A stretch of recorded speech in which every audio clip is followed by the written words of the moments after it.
comment vaincre les œuvres du diable, comment vaincre tout ce qui s'oppose à ta destinée, tout ce qui s'élève contre ce que Dieu a prévu pour toi. Il y a des œuvres du diable, il y a aussi les œuvres de Dieu. Nous sommes tous des hommes, je parle de l'homme avec grand H, et on naît un jour, on a chacun de nous ici une date de naissance, alléluia, et en fonction de la date, ta date de naissance, on détermine l'âge que tu as actuellement. Certains ont 2 ans, d'autres ont 5 ans, d'autres ont 10 ans, d'autres ont dépassé la cinquantaine comme nous autres là. Nous sommes dans la jeunesse des vieux. Voilà. Voilà. Moi, je suis dans la jeunesse.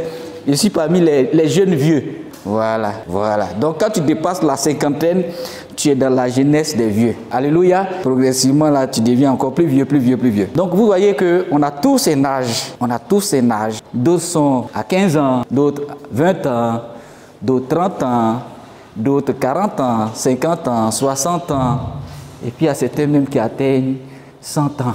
Donc, vous voyez que quand on est, Dieu prépare des bonnes œuvres pour nous que nous devons réaliser. Parce que Dieu a un plan. Et le plan que le Seigneur a, c'est un plan merveilleux pour son peuple. Depuis la Genèse jusqu'à l'Apocalypse, vous allez voir que Dieu a toujours cherché à sauver l'homme. C'est un plan de salut. Dans la démarche de Dieu, il a voulu nous sauver. Il a voulu nous arracher de l'esclavage. Il a voulu nous sauver de la mort. Il a voulu nous sauver de l'incrédulité. Le plan de Dieu, c'est pour racheter l'homme. Or, le plan du diable, c'est pour détruire l'homme. Mais le Seigneur est venu pour sauver l'homme et lui donner une vie abondante. Ça, c'est le plan de Dieu. Je veux ce matin que tu sois éclairé sur le plan de Dieu. Quand tu vois Dieu, c'est un sauveur. Il faut que tu le saches. Dieu ne va jamais venir vers toi pour te tuer. Dieu ne va jamais venir vers toi pour te proposer quelque chose qui va te faire chuter. Mais le plan du diable, quand tu entends diable, pense à la mort. Quel que soit ce que le diable va te donner, c'est pour te conduire à la mort. Si le diable te donne de la richesse, c'est vrai, tu seras très riche. Mais après, peut-être même cette richesse-là, il va limiter ça à 10 ans. Il y a des personnes que le diable a rendues riches, mais ils n'ont jamais dépassé la trentaine. À un certain âge, paf, il les récupère. Donc le plan du diable conduit à la destruction. Mais le plan de Dieu conduit à la vie. Dieu te donnera toujours des choses qui vont te permettre de vivre ce qu'on appelle l'abondance. Dieu te donnera toujours des choses et il préparera toujours des œuvres bonnes pour toi. Les œuvres, qu'est-ce qu'on appelle œuvres, peuple de Dieu? J'ai essayé de trouver une définition et quand je vois le concept biblique des œuvres, quand on parle d'œuvre, c'est travail.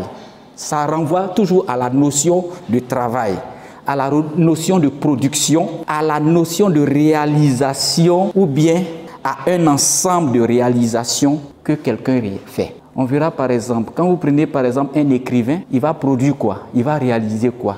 L'écrivain va réaliser des livres. On dit qu'il a fait des productions littéraires. Quand on prend un artiste va réaliser quoi? Il va concevoir quoi? Il va produire quoi? Il va produire des CD, des disques. On appelle ça la production artistique ou bien la production musicale. Donc, quand vous attendez œuvre, c'est un travail, c'est un ensemble de production humaine. Qu'est-ce que tu produis? Qu'est-ce que tu réalises? Quand tu travailles, qu'est-ce que tu conçois? Ce sont les œuvres. Les œuvres. Et dans le plan de Dieu, il a prévu de bonnes œuvres qu'il a prédestinées d'avance que nous devions réaliser. Mais dans le plan de Dieu, ça c'est les bonnes œuvres qu'il prévoit. Mais dans le plan du diable, il prévoit de mauvaises œuvres. Le diable, dans son plan, il faut que tu pêches. Il faut que tu vives dans la malice. Il faut que tu vives dans l'hypocrisie. Il faut que tu vives dans la méchanceté. Il faut que tu vives dans la haine. Il faut que tu vives dans la destruction. Quand c'est comme ça, lui, il est content. Et il te donne même et il te favorise parfois d'avoir de la richesse. Parce que Satan donne aussi de l'argent. Vous verrez quelquefois des personnes faire des sacrifices pour devenir riches. Vous verrez des personnes aller même sacrifier leur papa, leur maman, parfois même leur épouse. Il y a des personnes qui tuent leurs femmes pour avoir de la richesse. Ils sacrifient parfois leurs enfants, premiers-nés, pour avoir de la richesse. Il y a des personnes qui rendent fous, même leurs enfants. Ils sont riches, mais ils ont un enfant qu'ils ont sacrifié qui est fou à la maison. Et puis tu dis, ah, le monsieur qui est riche là, et son fils là, il est fou, il est à la maison. Dans sa folie là, c'est ça que son père ou bien sa mère a sacrifié pour que eux ils soient riches. Donc vous voyez que le diable peut donner, mais il va toujours récupérer quelque chose. Et lorsque nous naissons parfois, quelque chose va se passer parce que dans le plan de Dieu, c'est de nous racheter. La première chose qui va se passer, c'est d'abord notre conversion. C'est pour cela, si vous entendez sa voix, n'endurcissez pas votre cœur. Dieu va trouver toujours des méthodes et des plans pour racheter l'homme. À tous les coups. Même si tu es né dans une famille de païens, dans une famille même où ton papa est féticheur, où ton papa est athée, où tes parents ne sont pas chrétiens, un jour tu vas entendre parler de ce Jésus-là. Que tu le veuilles ou pas. Tous entendront parler du Seigneur Jésus avant qu'il ne revienne. Ça, c'est un fait et c'est inscrit dans la Bible. Si le Seigneur tarde encore à venir, certainement il y a des personnes qui n'ont pas encore entendu parler de lui.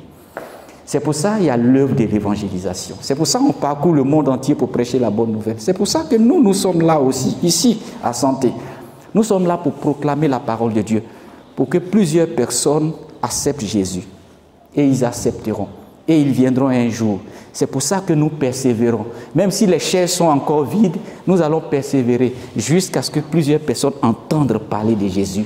Parce que je sais que dans ce quartier, il y a des personnes qui passent, qui tournent, mais qui n'ont pas encore accepté Jésus. C'est pour eux que nous sommes là. Et nous sommes patients. Et Dieu, en son temps, permettra que ces personnes-là entrent ici. Nous sommes dans notre destinée prophétique. Parce qu'il y a eu un moment aussi où on ne connaissait pas Jésus. On ne connaissait même pas le plan de Dieu pour notre vie. Et un moment, le Seigneur nous a révélé son plan et nous avons accepté Jésus. Avant, certainement, tu étais quelqu'un qui persécutait l'Église. Avant, lorsque tu voyais les prédicateurs de l'Évangile prêcher la parole de Dieu, tu passes à côté, tu te moques d'eux. Mais te voilà ici aujourd'hui en train d'écouter la parole de Dieu. Tu ne peux plus te moquer de quelqu'un qui prêche l'Évangile. Ça, c'était ton avant. Quelque chose a dû se passer. La première étape dans comment vaincre les ennemis de notre destinée, la première étape là, c'est Dieu qui fait. Est-ce que tu m'entends, peuple de Dieu? Pour que tu puisses vaincre les sorciers de ta destinée, ceux qui sèment le blocage, qui t'empêchent d'avancer dans la vie, il y a un travail que Dieu fait au départ, d'abord. Un travail que Dieu fait d'abord. Il l'a fait à la croix de Golgotha, où quand il a été crucifié, il a dit tout est accompli. Tout est accompli pour que toi, tu puisses découvrir l'amour de Dieu pour toi. En Jean 3,16, il est écrit, Dieu a tellement aimé le monde qu'il a donné son Fils unique afin que quiconque croit en lui ne périsse point, mais qu'il ait la vie éternelle. La première étape, c'est ta conversion. Parce qu'il faut que d'abord, même s'il y a des sorciers dans ta destinée, même s'il y a des personnes qui t'empêchent à œuvrer pour Dieu, à marcher dans l'obéissance à Dieu, il faut que tu découvres qu'il y a un Dieu. Il faut que tu acceptes l'amour de Dieu pour toi.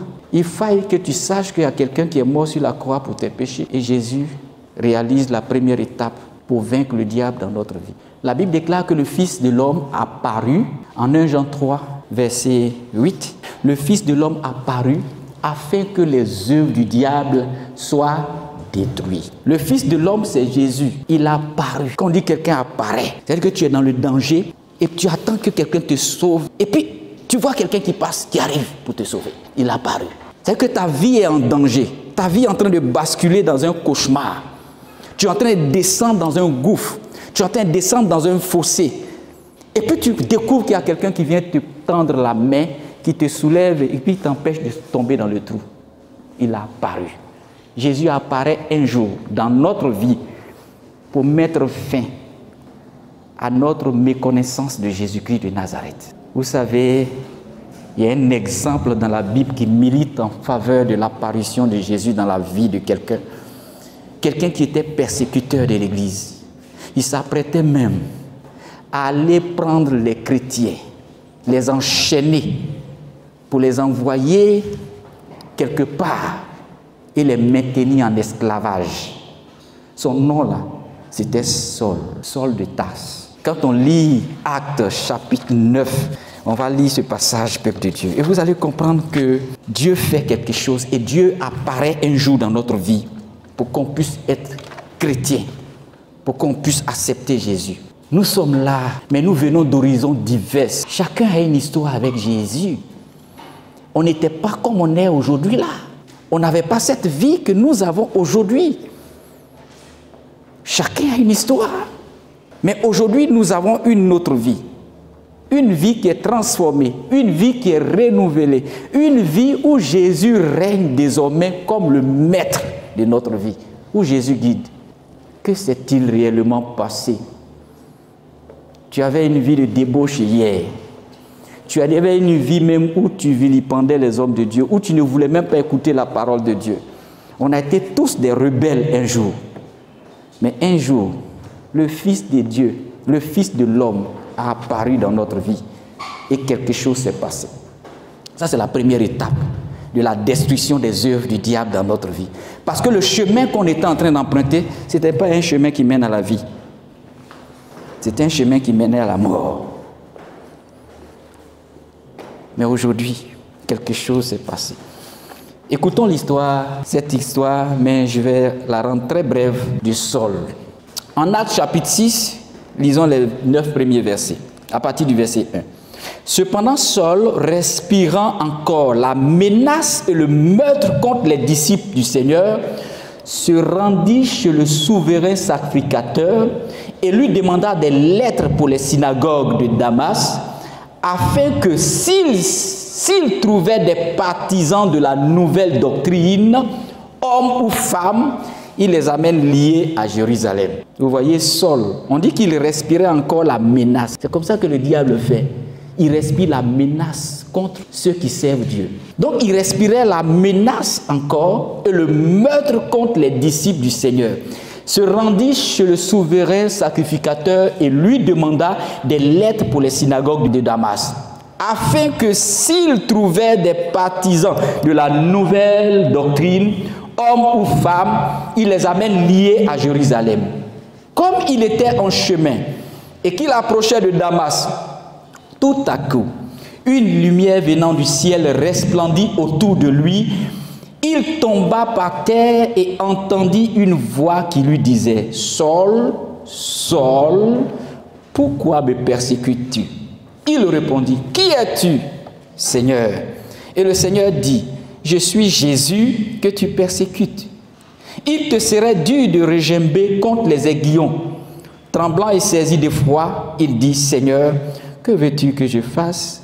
Et le Seigneur lui dit « Lève-toi, entre dans la ville et on te dira ce que tu dois faire. » Verset 7. Les hommes qui l'accompagnaient demeuraient stupéfiants. Ils entendaient bien la voix, mais ils ne voyaient personne. Saul se leva de terre et quoique ses yeux soient ouverts, il ne voyait rien. On le prit par la main et on le conduisit à Damas. Il resta 3 jours sans voir et il ne mangea ni ne but. Amen. Donc voici une intervention divine sur le chemin de Damas, dans la vie de Saul. Saul respirait le meurtre, il respirait la menace.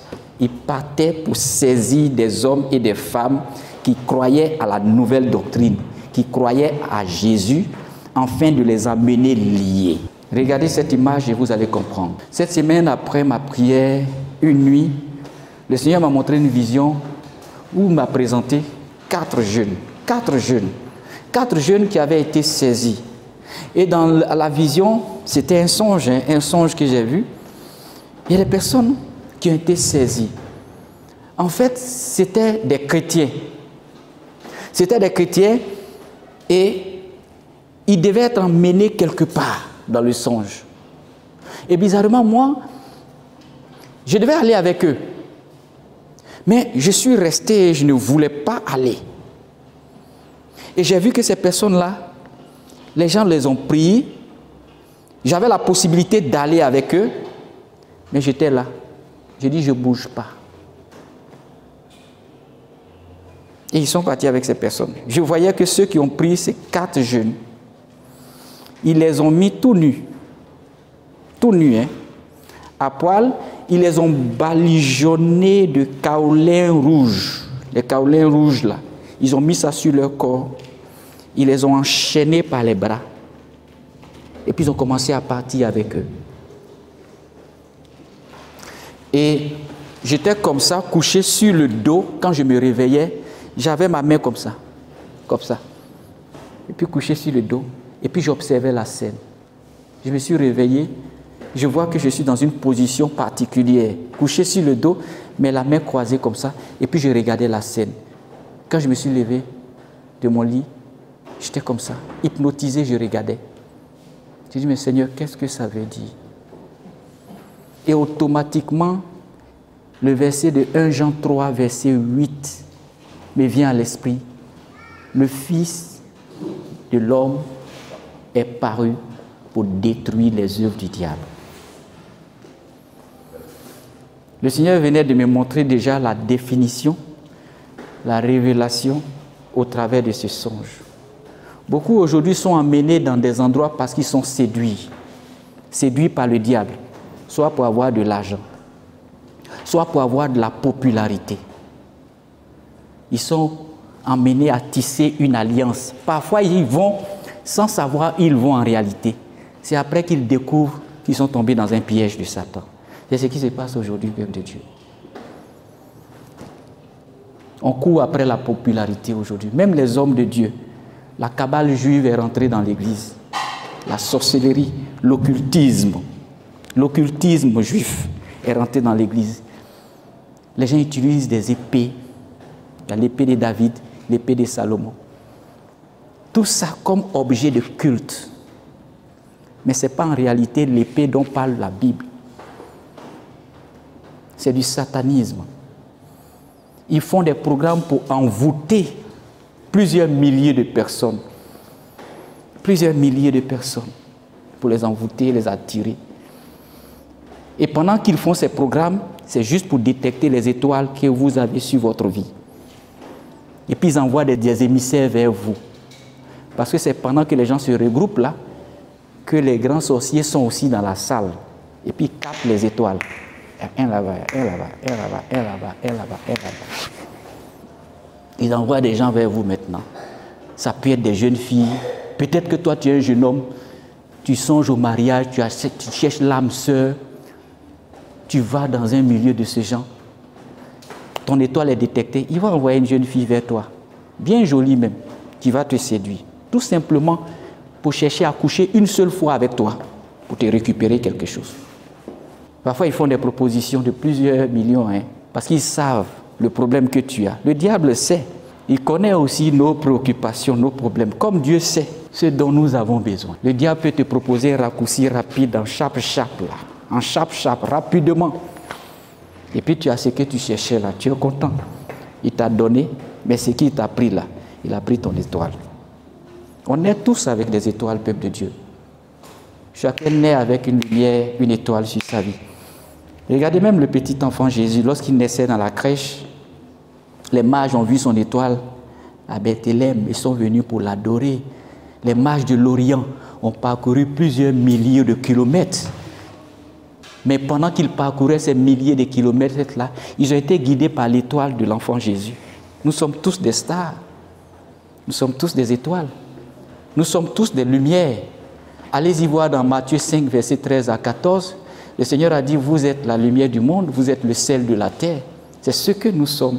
Et à la conversion, le Seigneur établit véritablement notre lumière. À la conversion. Quand on accepte Jésus, on devient une nouvelle création. Regardez Saul, une vie passée de menaceur, une vie passée de persécuteur de l'Église. Il partait à Damas pour faire arrêter les chrétiens, femmes et hommes, les emmener liés. Comme dans ce songe, j'ai vu des personnes qui ont été fait arrêter et emmener liés. Ils ne savaient pas dans quoi ils mettaient leurs pieds. Beaucoup de personnes ne savent pas dans quoi ils mettent leurs pieds aujourd'hui. Même quand ils vont dans les églises, ils ne savent pas dans quoi ils mettent leurs pieds. Ils regardent le beau, ils regardent la foule. On est tous influencés par la foule. Et puis on court, on rentre dans certains milieux. On voit le beau autour de nous, la climatisation. Le pasteur qui est bing bing. On dit ouf, regardez un homme de Dieu, c'est un succès. Ou bien on regarde quelqu'un autour de nous. Mais celui-là, c'est un succès. Je cherche un mentor. Automatiquement, il devient ton mentor. Il commence à te coacher, à te donner des cours en développement personnel. On laisse maintenant la Bible. On cherche le développement personnel. Or, tout est inscrit dans la Bible. Un développement personnel qui n'est pas basé sur les Écritures n'est en réalité pas un développement personnel. Parce que ce sont ces choses-là qui sont aussi enseignées dans les cercles ésotériques, dans les cultes sataniques. pour attirer des milliers de personnes. Les gens ont compris que les gens ont besoin de réussir, les gens ont besoin de succès, les gens ont besoin d'argent, les gens veulent vivre bim bim, propre, avec tout ce qu'il faut. Ils ont besoin de flambants neufs voitures. Parfois les pasteurs même font même, ils ont des voitures neuves, ils les exposent comme ça. Soit devant l'église, les fidèles, la vieille, c'est pour le pasteur. On rend des gens impressionnés. Ils sont passés, voilà la voiture. Les yeux là commencent à briller. Le diable, avant de te récupérer quelque chose, il va te séduire en te montrant quelque chose. La convoitise des yeux, il commence par là. Qu'est-ce que tu vois? Qu'est-ce qui t'impressionne dans la vie? C'est l'or, c'est l'argent, et ce qui t'impressionne là, il va tout faire pour t'avoir par rapport à ça. Est-ce que ce sont les bonnes œuvres que Dieu a préparées d'avance pour toi, que tu prépares? Parfois on regarde comme ça les œuvres de Dieu, et puis on regarde le bim bim. On choisit bim bim, joli joli. On regarde, on dit Dieu là, adoration c'est quoi? Prière même c'est quoi? Voilà, hein? Ça là, je n'ai pas prié, il va me donner directement. Et on tombe dans ça. Parce qu'on est chaud, on veut être riche. On veut avoir l'argent, on veut avoir l'or. Dès qu'on nous présente, on ne prie même pas. Boum, on est là. Tu as pris maintenant, après, tu te dis, bon, allons, on a une réunion le soir. Et tu te retrouves dans un cercle où c'est les mystiques qui sont assis. On te parle de voyage astral, tu ne sais même pas. On dit, tu as sorti dans ton corps, mais c'est spirituel. Quand tu es chrétien, il faut avoir un certain pouvoir. Aujourd'hui, la ville est gâtée. Abidjan, ici même, c'est gâté.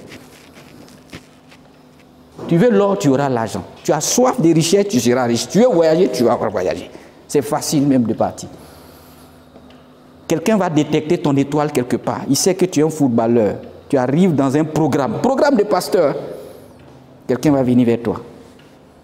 Pourquoi? Parce que le pasteur lui-même est corrompu jusqu'au cou. Prions d'abord, peuple de Dieu. Ne nous lançons pas dans des choses qu'on ne connaît pas. La parole est là pour nous éclairer. Jésus est venu pour délivrer, pour détruire les œuvres du diable. Et les œuvres du diable seront toujours révélées un jour à nu. C'est parce qu'aujourd'hui, les chrétiens ne prient pas. Beaucoup de personnes ne prient pas, peuple de Dieu. Faites semblant un peu de prier un jour. Si vous ne comprenez pas quelque chose, demandez ça un jour à Dieu. Même si la chose paraît même spirituelle, très spirituelle un jour, dites, Seigneur, est-ce que ça là, lui il est spirituel? Est-ce que cette église-là, même là, où c'est rempli là, est-ce que Dieu est là-bas? Prenez du temps dans la prière un jour. Dieu est un Dieu qui parle, ou bien vous pensez que votre Dieu là ne parle pas? Un jour, j'ai prié par rapport à un programme d'un serviteur de Dieu, peuple de Dieu. J'ai dit, mais Seigneur, je ne comprends pas. Montre-moi quelque chose. Je veux savoir, est-ce que ça là c'est bon? Est-ce que là-bas là c'est vrai? Le Seigneur m'a révélé quelque chose. La même nuit, j'ai dormi là. Il m'a montré le schéma, le mode opératoire de cet homme de Dieu. Comment il fait? Comment il fait? Pendant qu'il a des programmes, ça c'est la façade qu'on a sur le plan physique. Mais spirituellement, il y a un travail qui est fait, un travail mystique qui est fait dans une cuisine, avec un ordinateur. Je vais vous dire une chose, mais c'est des choses qu'on demande à Dieu. Ce n'est pas pour aller vilipender. Tous ceux-là, c'est des hommes de Dieu. Hein. Ils ont tous été appelés par Dieu. Mais à un moment donné, on est capable de dévier. Même moi qui suis là, un jour, je peux dévier. C'est pour ça ma prière, maintenant, là, je ne prie pas pour tout ce que les gens vont richesse. Je ne prie pas pour ça. Je dis, Seigneur, aide-moi à demeurer, à être fidèle à toi jusqu'au bout. C'est ça ma prière maintenant. Chrétiens, ne priez plus pour bénédiction. Priez pour votre relation avec Dieu. Seigneur, aide-moi à être avec toi toujours. Aide-moi pour ne pas que je change de voie. Parce que si tu ne changes pas de voie là, bénédiction tu cherches là, richesse tu cherches là, tu vas avoir. Dieu n'a jamais prévu des œuvres mauvaises pour nous. Il n'a jamais prévu un mauvais travail sur notre vie. Dieu n'a jamais prévu une malédiction qui va nous arriver. Les promesses de Dieu sont les meilleures. Le succès que tu cherches là, ça est en Jésus. Dieu a prévu de te donner ça. Mais le Seigneur, il agit en son temps. Pourquoi tu es pressé? Pourquoi on est pressé? On pleure le plus souvent. Seigneur, je veux ça, je veux ça. C'est vrai, c'est bien. Il faut pleurer. Je veux ça, je veux ça. Mais je vais te dire aujourd'hui là, arrête de pleurer pour je veux ça, je veux ça, je veux ça. Pleure pour ta relation avec Dieu. Seigneur, je veux te plaire. Seigneur, donne-moi la sagesse. Seigneur, donne-moi le discernement. Même si je n'ai rien aujourd'hui, je vais rester avec toi. Si je n'ai pas mangé, je vais rester avec toi. Si j'ai mangé, je vais rester avec toi. Si je suis malade, je vais être toujours avec toi. Prie pour ça. Change ta façon de prier un jour. Les bonnes œuvres, là, Dieu a déjà préparé ça pour toi. Le Seigneur a déjà tout accompli. On court pourquoi, peuple de Dieu? On cherche quoi aujourd'hui dans la vie qu'un homme n'a jamais eu? Regardez le roi Salomon, il a tout eu. Richesse, or, femme même là, il avait beaucoup de femmes comme ça. C'est versé roi. Mais ce même roi, qui est le plus milliardaire de tous les temps, même si on prend aujourd'hui là, il n'y a pas de milliardaire à la hauteur de Salomon, le Salomon de la Bible. Prenez votre Bible, il n'est rien devant le Salomon de la Bible. Prenez tous les, je ne sais pas tous les milliardaires que vous connaissez dans le monde, ceux qui ont réussi dans les MT, qui ont réussi dans l'immobilier, les Robert Kiyosaki, prenez-les, eux tous, les Paul Getty, prenez-les, mélangez-les, eux tous, toutes leurs richesses là. Ça n'équivaut pas la richesse de Salomon, le Salomon de la Bible là. Le Salomon de la Bible est le multimilliardaire de tous les temps.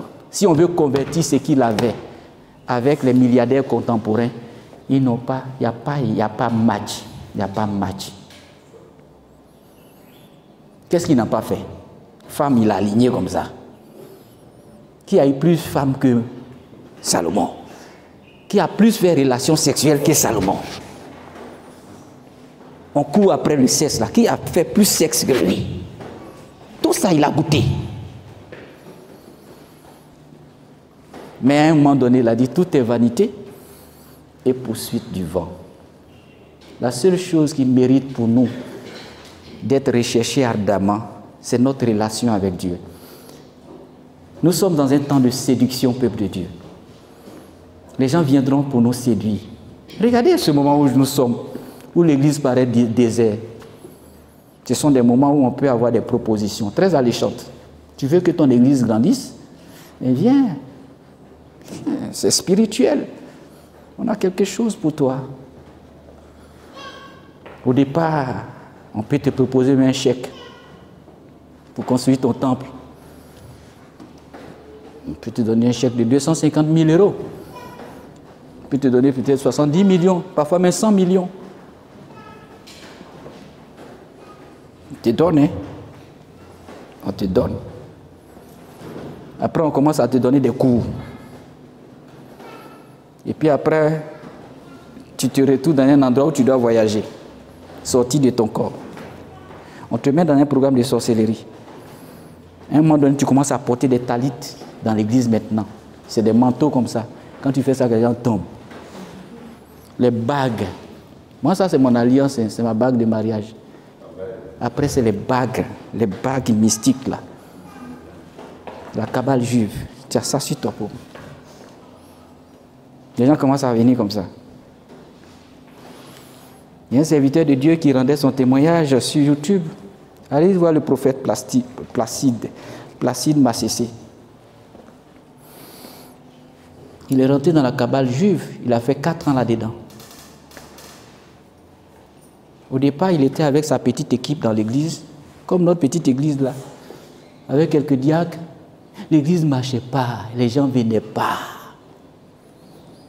Les gars multipliaient les temps de jeûne, les temps de prière. C'était chaud sur le pasteur. Il a suivi son témoignage en semaine.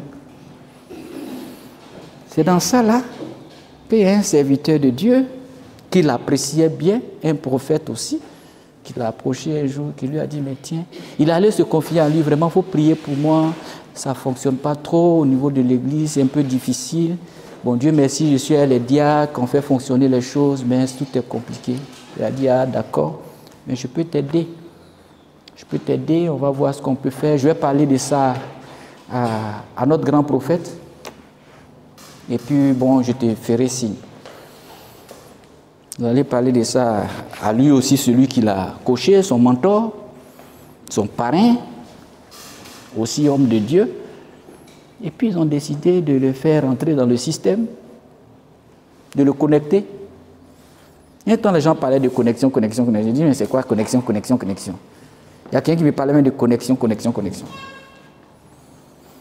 Est-ce que vous comprenez? C'est ainsi qu'il est rentré, il a accepté, ils lui ont proposé un chèque. Quand j'ai converti environ, c'était 65 millions. Juste pour l'aider à d'abord relancer les choses. Il ne savait pas que derrière ça, là, il y avait des choses encore qu'il fallait faire. Il a commencé à assister à un certain nombre de réunions. Et il est venu se confier à ses diacres. Ah, vraiment, le Seigneur, comme eux aussi, tout le monde gênait dans l'église. Eux gênaient. Il est venu leur dire vraiment, Dieu a entendu nos prières. Lui pensait que ça venait de Dieu, peuple de Dieu. Ce n'est pas toute bénédiction qui vient de Dieu. Ce n'est pas tout miracle qui vient de Dieu. Ce n'est pas tout argent qui vient de Dieu. Et comme il priait, il est venu leur dire vraiment, ils se sont réjouis dans le Seigneur. Oh Seigneur, merci, gloire à Jésus. Dieu répond toujours aux prières. Oh Seigneur. Oh, les gars étaient dans galère et puis l'argent vient. Beaucoup de millions. Ils ont dit merci au Seigneur. Oh, ils étaient en train d'aller. C'est-à-dire que le pasteur même, on l'avait déjà déshabillé, enchaîné comme ça. Sur le plan spirituel, on l'emmenait quelque part. Comme le songe que j'ai vu. Embaumé même de leur, je ne sais pas quoi là, kaolin de la sorcellerie.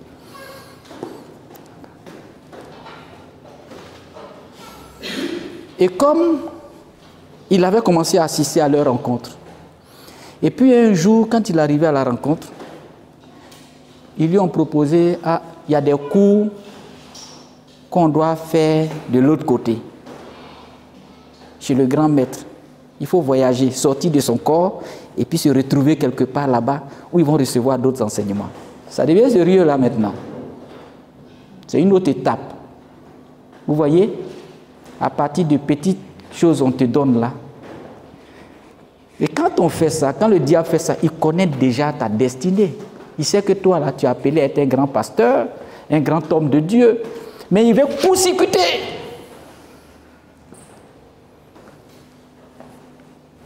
Pour attirer la gloire à lui. C'est que Jésus t'a donné déjà là. Sois patient. Sois patient. Et donc, il a commencé à sortir de son corps et il s'est retrouvé ailleurs.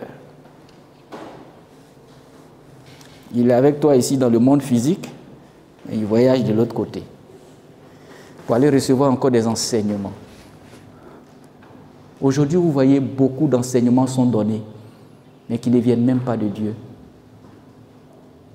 On parle de développement personnel, développement ceci, cela, comment se faire de l'argent, comment bâtir un foyer heureux, des livres pas possibles, ça pilule partout.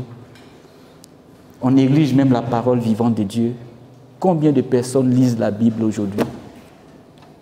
Mais les pasteurs écrivent parfois des livres. C'est vrai, ça peut être inspiré de Dieu. Mais quel est le livre le plus inspiré du monde? C'est la parole de Dieu. Qu'est-ce que l'homme peut écrire qui soit inspiré aujourd'hui? Les gens même écrivent des livres même pour leur poche, pour leur ventre. Pour remplir leur ventre. On cherche des thèmes qui accrochent. Comment se marier? Comment avoir l'argent? Comment bâtir un foyer heureux? C'est vrai, c'est bon tout ça. Mais qu'est-ce qu'il y a de plus important?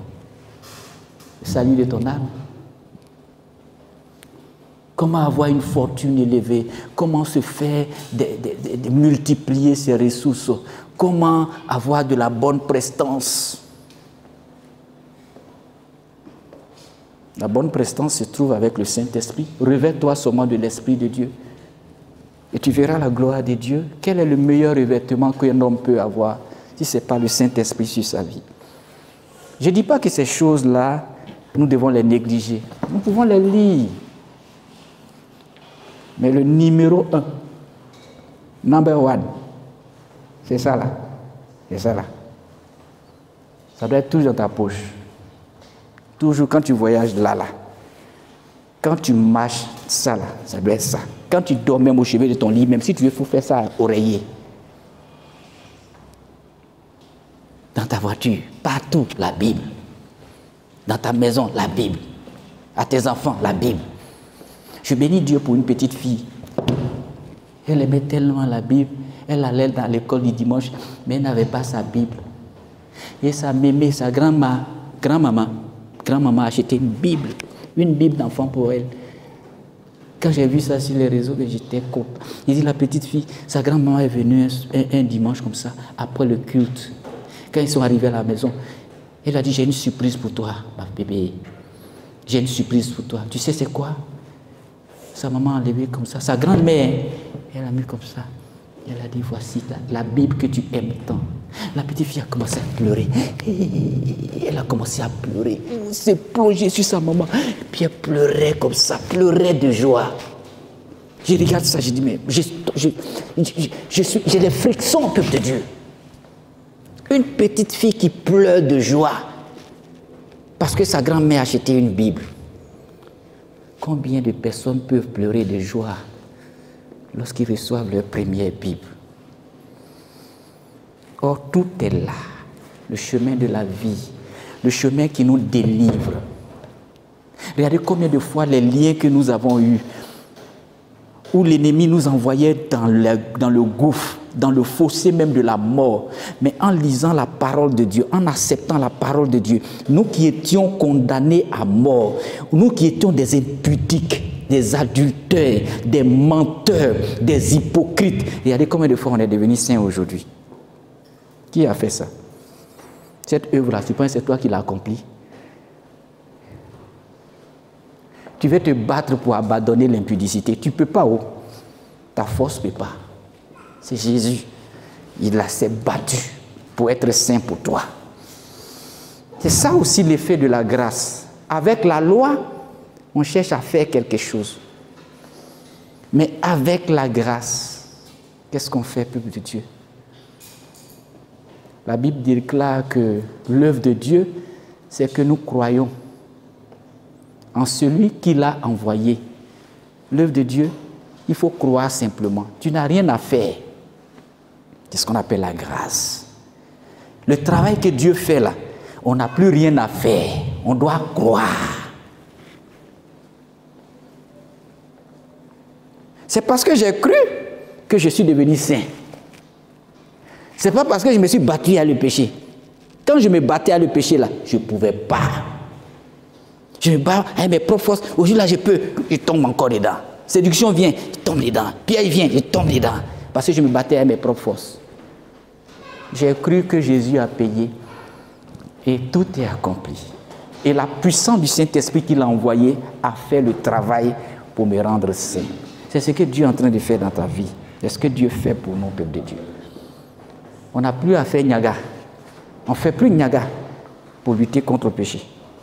On ne fait plus Nyaga. Il faut croire en la puissance de Dieu. Il faut croire en Jésus. Est-ce que Saul a fait Nyaga? C'est Jésus qui est venu vers lui. Il partait faire Nyaga pour détruire des vies, détruire des croyants. Et puis Jésus est apparu. Il est apparu. On dit tout à coup, venant du ciel, une lumière qui est arrivée. Il a vu la lumière, il est tombé. Quand Dieu apparaît dans ta vie, tu tombes devant la puissance et devant la souveraineté de Dieu. Quelle que soit ta force, même si tu es un président de la République, le jour que Dieu apparaît pour t'arrêter, tu tomberas devant la puissance de Dieu. Il n'y a aucune autre puissance qui soit élevée au-dessus de celle de notre Dieu. On est tous tombés un jour devant la souveraineté de Dieu. Quand Dieu permet que le méchant vive encore, c'est parce que Dieu veut le sauver. Dieu va tout faire pour que la conversion là advienne dans sa vie. Aujourd'hui, peut-être il a refusé la main tendue de Dieu, mais peut-être demain il va attendre, il va prendre la main tendue de Dieu. Le Seigneur ne fait point accession de personnes, il nous aime, nous tous, peuple de Dieu. Dans comment vaincre les ennemis de notre destinée, il a sa grande part. Mais la seconde part, peuple de Dieu, je vais terminer par ça, ça nous revient nous-mêmes. Quand Dieu fait sa part, Dieu travaille, Dieu planifie les choses, Dieu permet qu'on revienne à lui de la façon qu'il a converti Saul sur la route de Damas.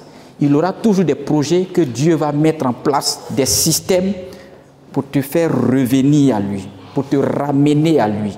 Ça, c'est la part de Dieu.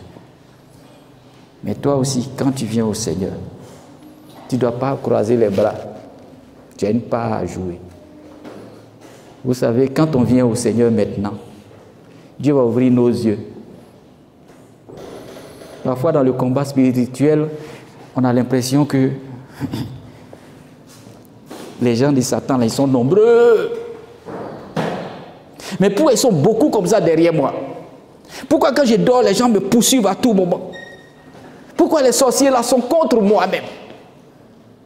Tu es maintenant dans le Seigneur, tu fais des projets, ça ne marche pas. Tout est bloqué, tout est nyangami. Oh, tu as converti. Tu as accepté Jésus. Mais c'est quoi? Seigneur, qu'est-ce qui se passe? Et puis tout est bouché. Mon propriétaire même de maison m'a chassé. Loyer de 15 000 francs, je n'arrive pas à payer. Même nourriture, même c'est fort.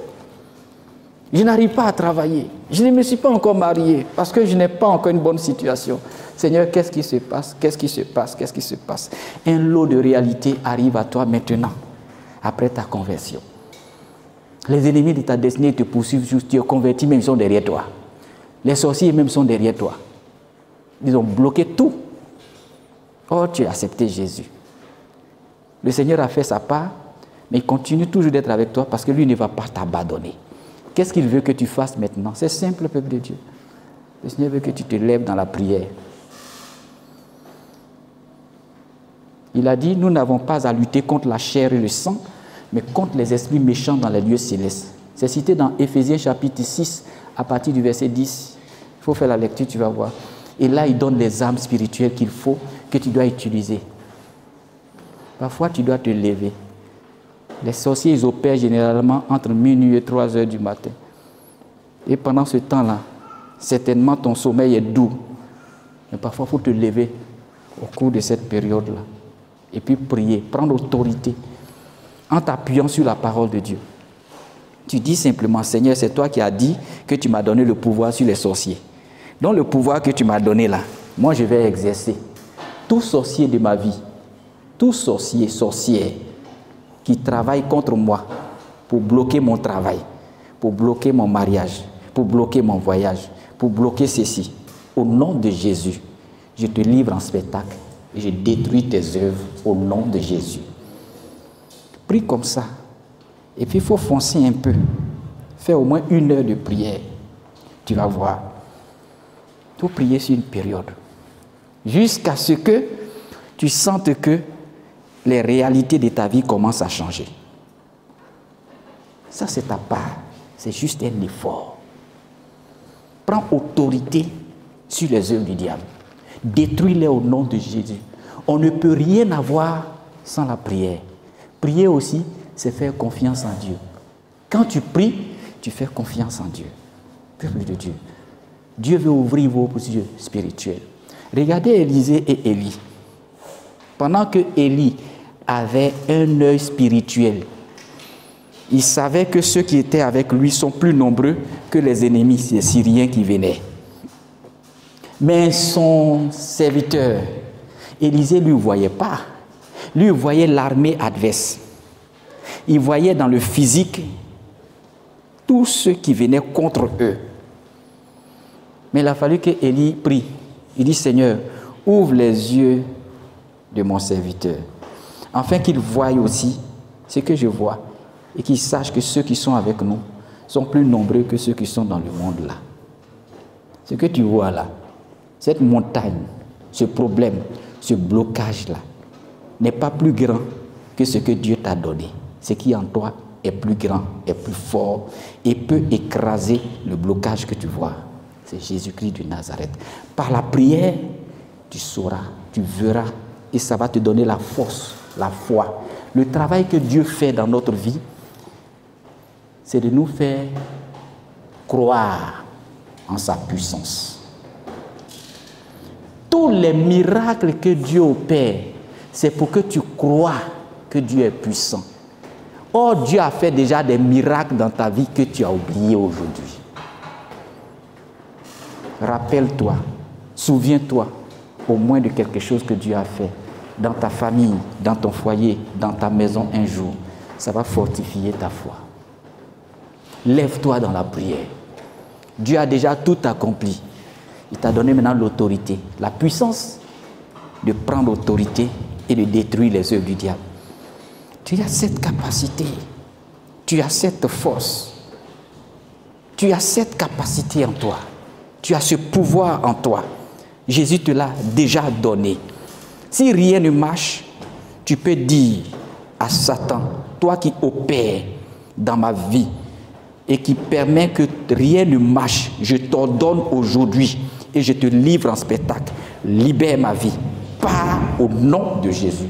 Toutes les fois que tu vas commencer à prier, le Seigneur va ouvrir tes yeux sur les sorciers qui opèrent dans ta vie. Tu les verras. Et même s'ils n'ouvrent pas tes yeux pour que tu les voies, leurs œuvres seront détruites parce que le Seigneur a apparu pour détruire les œuvres du diable. Est-ce que tu le crois ce matin? Amen. Par la puissance de Dieu, tu as la possibilité maintenant de prendre autorité. Dieu nous donne cette autorité. Et au nom de Jésus, nous avons ce pouvoir. Que Dieu t'aide.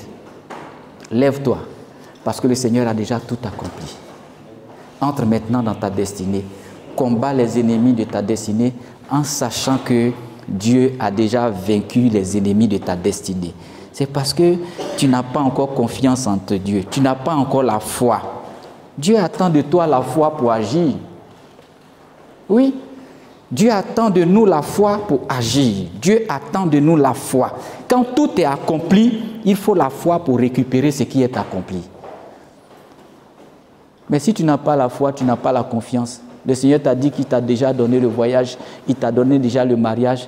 Et toi, tu dis, il ne m'a rien donné. Où est Dieu même? Mon fils, voilà ton mariage. Moi, je ne vois rien à l'horizon. Si tu ne vois rien à l'horizon, tu ne verras rien. C'est quand on croit qu'on voit. Dieu dit, les projets pour toi, c'est ce qu'il y a de meilleur. Je t'ai déjà donné le travail. Et puis tu dis à Dieu, où est le travail là même? Où ça est même? C'est quel travail? Est-ce que ça est là réellement? Si moi je te dis, bon, Kennedy, j'ai un chèque pour toi, un chèque blanc. Quel chèque même? Est-ce que le pasteur est capable de me donner un chèque? Est-ce que tu as le courage de t'approcher de moi-même? Mais tu ne crois même pas. Kennedy, viens à la maison, je t'ai réservé un chèque de 10 millions. Ce gars-là même là. C'est des anarcheurs, hein? Tu ne crois pas, tu ne bouges pas. Tu ne crois pas, tu ne peux pas bouger. Mais si tu crois, alléluia, je saisis cela par la foi. Et quelqu'un qui croit, qui entend ça, la voix de Dieu, qu'est-ce qu'il va faire? Il va chercher à trouver Dieu où il est là-bas. Vous pensez que Kennedy va dormir s'il croit en moi? Même si je suis en France, il va chercher à venir me voir en France pour récupérer son chèque. Je viens. S'il faut marcher, il marchera. S'il faut se sacrifier pour aller jusqu'au temps marqué, trouver l'endroit et prendre le chèque indiqué, il le fera. Beaucoup aujourd'hui, on est plein dans l'église, mais on ne croit pas en la puissance de Dieu. On ne croit même pas à la puissance de la guérison. Regardez, le Seigneur a donné 2 missions à ses disciples. Il dit, allez prêcher et guérissez les malades. La mission que nous avons, elle est d'abord spirituelle, elle est aussi physique. Est-ce que vous comprenez? On guérit, on prêche et on guérit. On prêche et on guérit. Il y a l'aspect spirituel de la mission et il y a l'aspect physique. C'est pour ça qu'il a dit à ses disciples, quand ils sont venus, la foule est venue autour. Ce jour-là, ils ont écouté la parole de Dieu jusqu'à... Il faisait soir, ils avaient commencé à avoir faim, tout ça. Ils sont venus voir Jésus. Mais comment on fait? Il a dit, donnez-leur vous-même à manger. On s'est occupé de l'aspect spirituel, on a prêché, mais on doit aussi donner la nourriture. On enlève ça où? Donnez-leur vous-même à manger. Nous avons deux missions, spirituelle et physique. C'est pour ça, quand on va prêcher, on doit aussi opérer dans le physique. Les réalités qu'on voit. Tu vas prêcher. Quelqu'un est malade, il a une plaie. Et puis tu dis que Dieu te bénisse, va être ta plaie. C'est vrai, tu as prêché. Mais physique là, tu peux prendre même un pansement. Viens mon frère, alcool, viens laver ta plaie là. Tu nettoies. Tu mets banc dessus. Puis je vais prier. Tu as fait quoi? Spirituellement, tu as prêché. Physiquement, tu as nettoyé. Et puis avant de finir, tu pries encore dessus. Spirituel, physique. Tu vas prêcher dans une cour. Tu constates que ce jour-là, quelqu'un n'a pas mangé. Tu peux même enlever 5 000 francs, 1000 francs sur toi. Pour dire, mon frère, tiens ça. Ou bien tu prépares chez toi. Mon voisin, il va manger. Tu as des vêtements, tu prends. Tu vois qu'il y a un frère qui n'a pas d'habit. Tu lui donnes. C'est ça notre mission. Spirituelle et physique. Il ne faut jamais séparer. Nous avons deux missions. Et que Dieu nous aide, peuple de Dieu. Lèvons-nous et détruisons tout ce que le diable a programmé. Mais sachons que le Seigneur a déjà tout accompli. C'est parce qu'il a tout accompli parfois qu'il te révèle des choses, peuple de Dieu. Je vois parfois des frères m'appeler, papa, ce matin-là, bon, je me suis levé avec un rêve, j'ai été poursuivi. Mais il a déjà tout accompli. Ceux qui te poursuivent là, il les a déjà livrés en spectacle. Donc il te montre que tu as été poursuivi pour que toi tu les livres maintenant, tu proclames. Et vous là, vous qui me poursuivez, est-ce que vous savez que Jésus vous a déjà tué d'avance? Tu peux même les tuer sur le champ si tu veux. Mais l'amour de Dieu ne te permet pas de les tuer. Il ne faut pas les tuer. Il faut leur dire, Seigneur, il faut les déranger un peu là. Qu'ils sachent que moi là, je suis plus fort. Parce que tu es avec moi. Ayez foi en ce que Dieu a mis en vous. Vous allez voir que votre vie même va changer. Votre charisme va changer si vous avez foi en ce que Dieu a mis en vous. Pourquoi vous vous négligez dans la vie? Pourquoi? Qui vient vous distraire? Ne permettez pas à Satan de prendre autorité parce que Satan est déjà déchu. C'est un ange déchu. Quelqu'un qui a été précipité depuis le ciel sur la terre. Il est désemparé. Dieu permet des choses, mais pour nous emmener encore dans une autre dimension, quoi. La puissance et l'autorité de Jésus, il faut la restaurer dans ta vie. Prends autorité. Le Seigneur t'a donné le pouvoir, pas pour t'enorgueillir, mais pour que tu utilises et livrer Satan en spectacle. Détruis ses œuvres, renverse ses forteresses, parce que Dieu t'a donné la victoire. Que Dieu te bénisse. Gloire à Jésus. À l'écoute de la parole de Dieu. Retrouvez-nous sur nos pages Twitter, Instagram et YouTube. Que Dieu vous bénisse.